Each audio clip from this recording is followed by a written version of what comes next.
नमस्कार। 30औं भाषा मान्यता दिवसको अवसरमा म नेपाली विभाग सिक्किम सरकारी महाविद्यालय रिनकको तर्फबाट सबैलाई हार्दिक बधाई दिदछु। नेपाली भाषालाई पनि भारतको संविधानको 8औं अनुसूचीमा अन्तर्भुक्त गरिनुपर्छ भन्ने मागको पहिलो आवाज सन् 1956 को 18 जनवरीको दिन उठेको हो। उक्त दिन देहरादूनबाट प्रकाशित जागृत गोर्खा नामक पत्रिकाका सम्पादक आनन्द सिंह थापाले अन्य 2 जना साथीहरूसँग मिलेर भाषा मान्यताको पहिलो आवाज उठाएका थिए।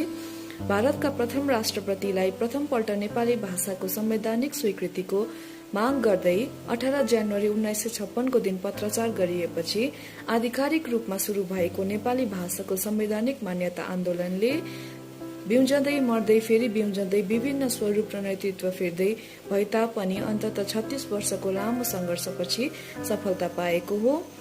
आज म भाषा आन्दोलनमा समर्पित ती सम्पूर्ण सेनानीहरूलाई हृदयबाट नमन गर्दै उनीहरूको अतुलनीय योगदानलाई खेर जान नदिउँ अनि नेपाली भाषालाई संवैधानिक मान्यतापछि प्रायोगिक मान्यता दिउँ, अर्थात् सकेसम्म नेपाली भाषाको नै प्रयोग गरौँ।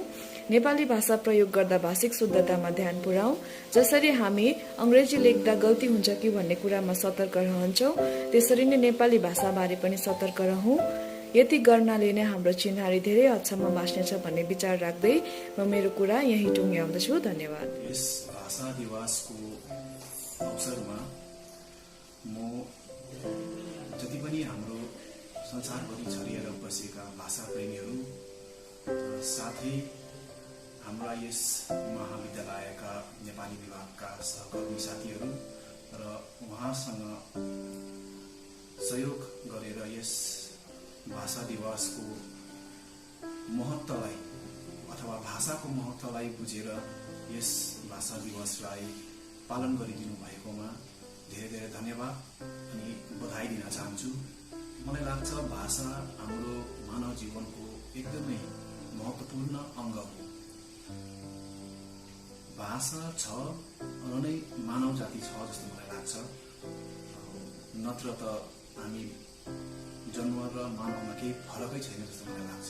भाषाले गर्दाखेरि नै हामी मानव हौँ। त्यसले गर्दा भाषाको पुरा यो मानव जातिमाथि नै महत्त्व छ।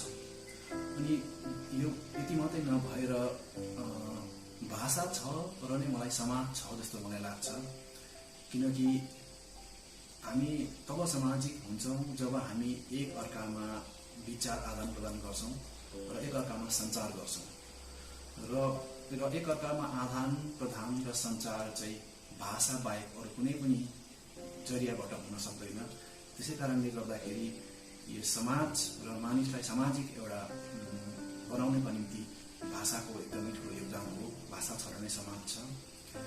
अनि भाषा पुरा मानव जातिको मात्रै नभएर हाम्रो नेपाली जातिको एकदमै अनिवार्य अङ्ग हो, विशेष अङ्ग हो।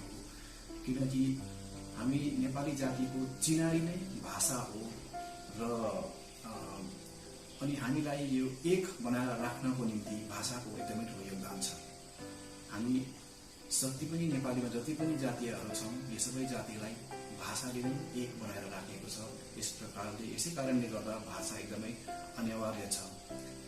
फेरि मलाई लाग्छ भाषाभित्र नै हाम्रो संस्कृति इतिहास लुकेर बसेको छ जस्तो मलाई लाग्छ।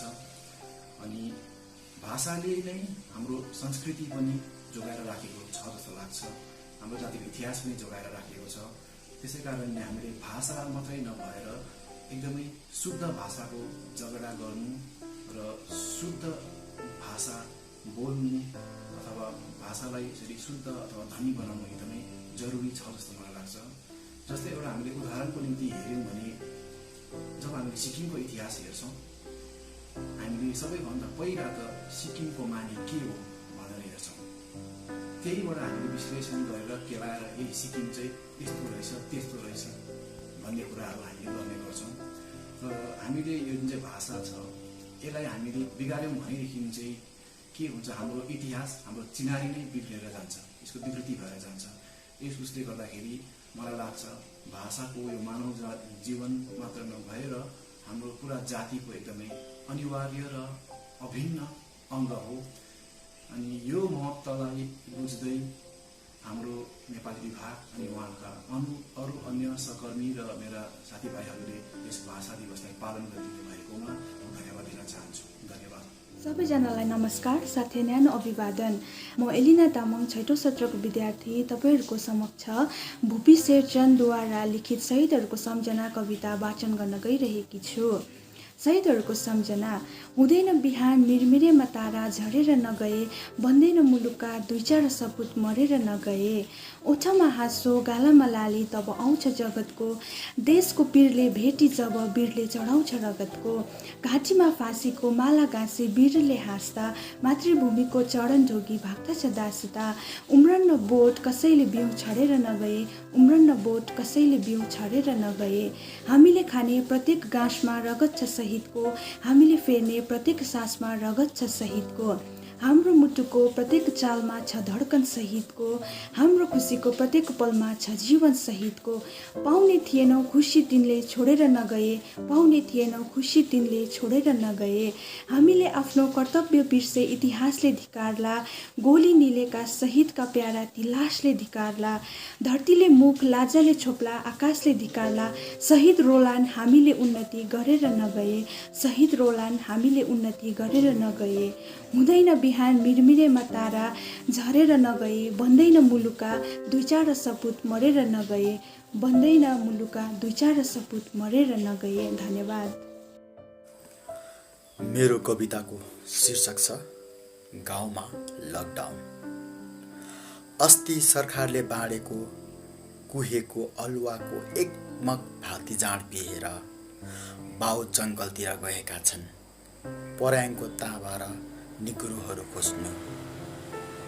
फेरि अर्को बान आइला बनाउनलाई आमा धमाधम नाङ्लोमा दाइँ गर्दैछिन्। छोरो पब्जीको भर्चुअल युद्ध मैदानमा साइबोक युद्ध लडिरहेको छ। कतै कोठाको कुनामा छोरी उसैकी नयाँ बोयफ्रेन्डसँग भर्चुअल माया साटासाट गर्दैछिन्। लकडाउनमा गाउँ चुपचाप छ, बाटाहरू सुनसान छन्, आकाश रित्तो छ। लकडाउनमा गाउँ चुपचाप छ, बाटाहरू सुनसान छन्, आकाश रित्तो छ। मेरो कविताको शीर्षक छ अलिकता म अलिकता रासन दोकानको कैयाको थुक लागेको लाल खाताको बाँकी हुँ। म अलिकता ब्याङ्कको होम लोनको मासिक इन्स्टलमेन्ट हुँ। म अलिकता भट्टी पसलको रक्सी लागेको मैलो खाताभित्रको बाँकी हुँ। म अलिकता मासु दोकानको रगतको छिटा परेको कुनै पन्नाभित्रको बाँकी हुँ। म अलिकता सब्जी दोकानको आलुमा टाँसिएको एक पावा माटोको बाँकी हुँ। सबैभन्दा धेर म क्यालेन्डर हेरेर तारिखहरू गन्ती गरेर बस्ने एक सङ्ख्या हुँ। म भोकाहरूलाई दिन्छु भन्दा भन्दै दिन नसकेर उब्रेको अलिकता लोभ हुँ। म कुनै विधवालाई बिहे गर्छु भनेर कसम खाँदा खाँदै कसम तोड्ने अलिकता छली माया हुँ। म जीवनमा सधैँ कायर भएर बाँचेको अलिकता वीरबहादुर हुँ। म जीवनमा सधैँ कायर भएर बाँचेको अलिकता वीरबहादुर हुँ। धन्यवाद।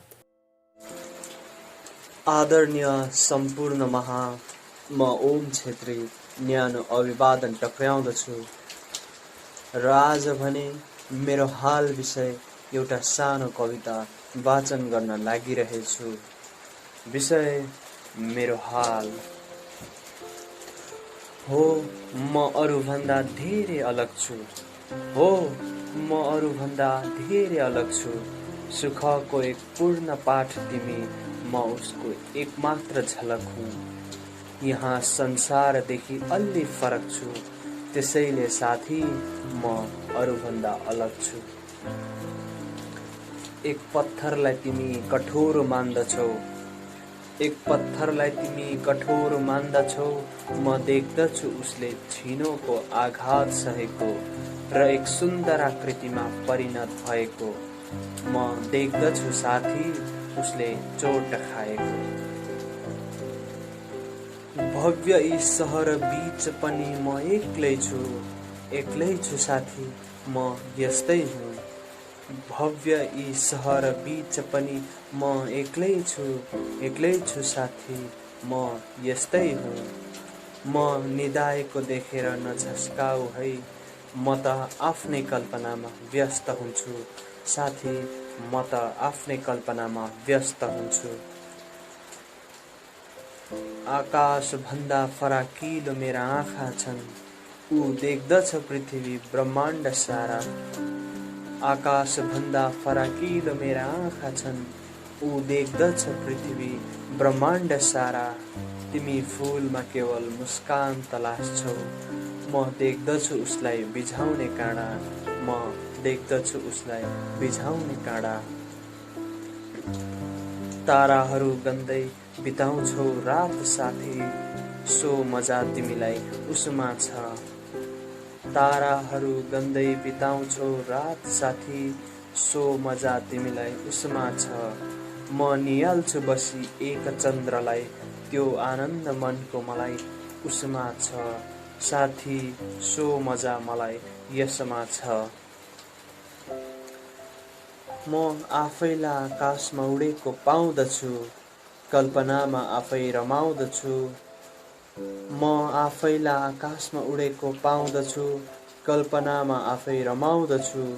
सपना तिम्रा साकार हुन्छन् साथी, म उही सपनाभित्र हराउँदछु, म उही सपनाभित्र हराउँदछु। एकान्त मेरो बास हो साथी, अन्धकार मलाई संसार छ। एकान्त मेरो बास हो साथी, अन्धकार मलाई संसार छ। शीतल पावनको स्वाद भर्छु, यिनै प्रकृति मेरो आहार छ, यिनै प्रकृति मेरो आहार छ। मृत्युलाई तिमी अन्त्य सम्झन्छौ, म जीवनको एक अङ्ग मान्दछु। मृत्युलाई तिमी अन्त्य सम्झन्छौ, म जीवनको एक अङ्ग मान्दछु। तिमी देख्दछौ शरीर जली गएको, तिमी देख्दछौ शरीर जली गएको, म आत्मालाई जस्तै नजदिक तान्दछु, म आत्मालाई जस्तै नजदिक तान्दछु। नमस्कार, म करुणा अधिकारी, नेपाली विभाग 6औं सत्रकी छात्रा।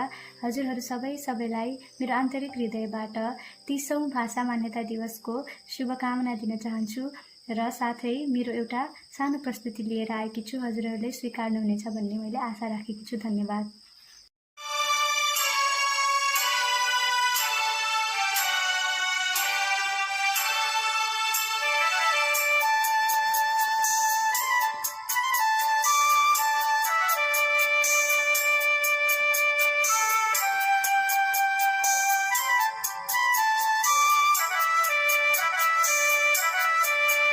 शुभकामना भरी हरेक श्वासमा तिम्रो दीर्घायुको कामना गर्न सकूँ म। शुभकामना भरी हरेक पलमा तिम्रो जीवनमा सुहास छर्न सकूँ म। शुभकामना भरी।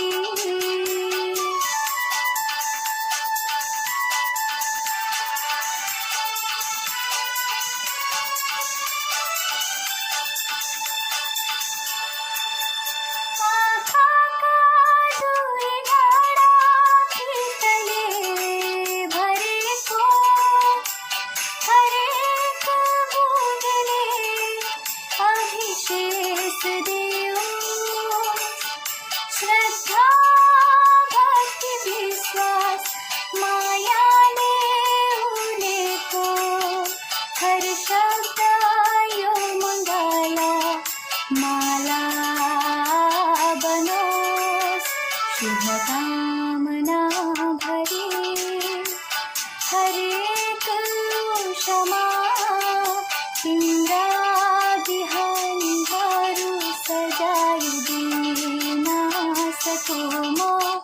शुभकामना भरी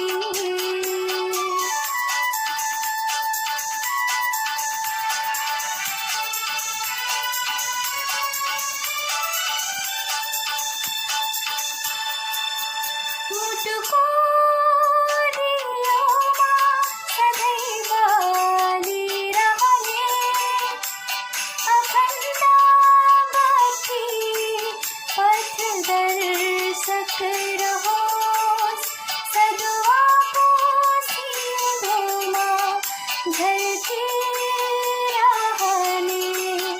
सिन्दूर झै शुभको जीवन बनोस् शुभकामना भरी हरेक सन्झमा तिम्रा साँझहरू रङ्गाइदिन सकूँ म शुभकामना भरी हरेक सासमा तिम्रो दीर्घायुको कामना गर्न सकूँ म शुभकामना भरी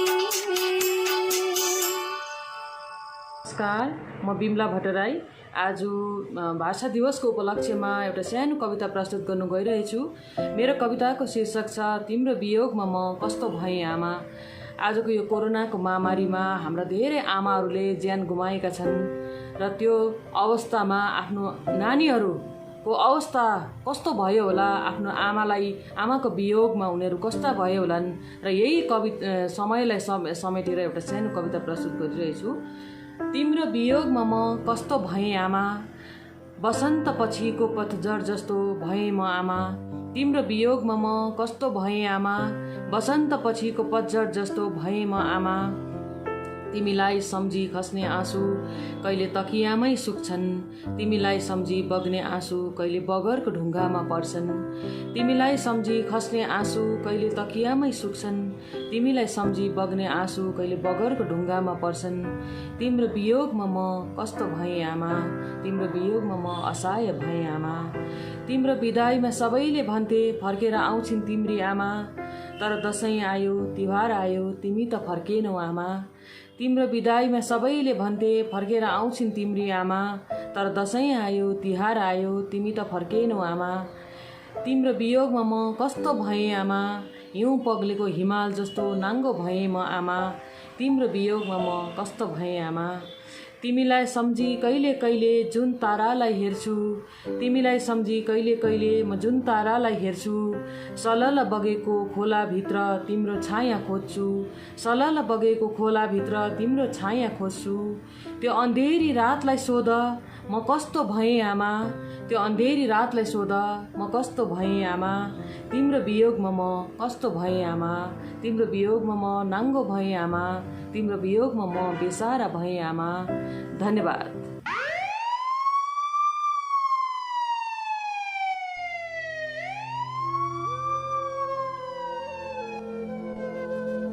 व्यथा लागेकी पत्नी लेबर रुममा हुलेर बाहिरको चिसो मेचमा बसेर के गम्दैछ पति। व्यथा लागेकी पत्नी लेबर रुममा हुलेर बाहिरको चिसो मेचमा बसेर के गम्दैछ पति।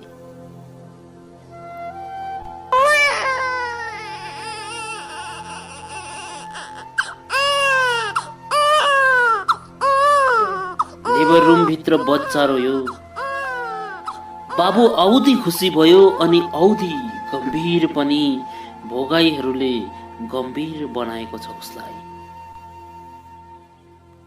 बच्चा बिना आँसुको रुन्छ, बच्चा बिना आँसुको रुन्छ, पत्नी आँसु बगाएर रुन्छे र आफ्नो जिद्दी पूरा गर्छे। आँसु थाम्छे आँखामा इच्छा पूरा भएपछि।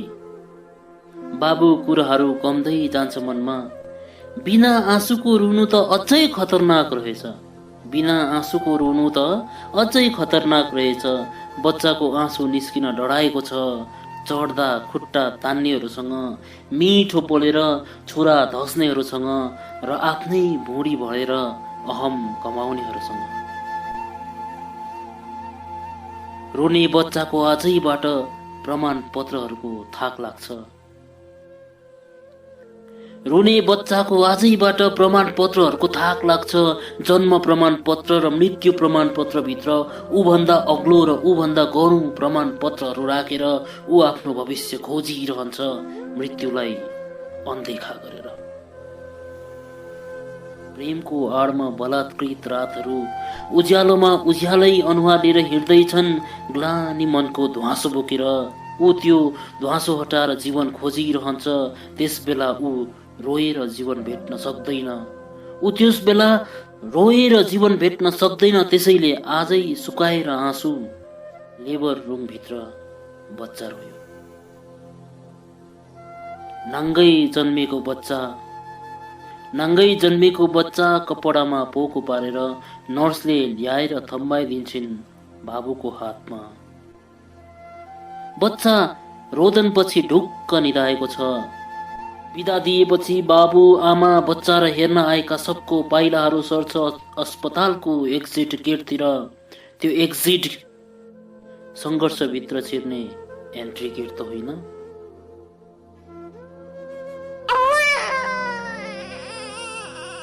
ऊ फेरि लेबर रुमभित्र अर्को बच्चा रोयो। समस्याहरूलाई एउटै गाँठो पारेर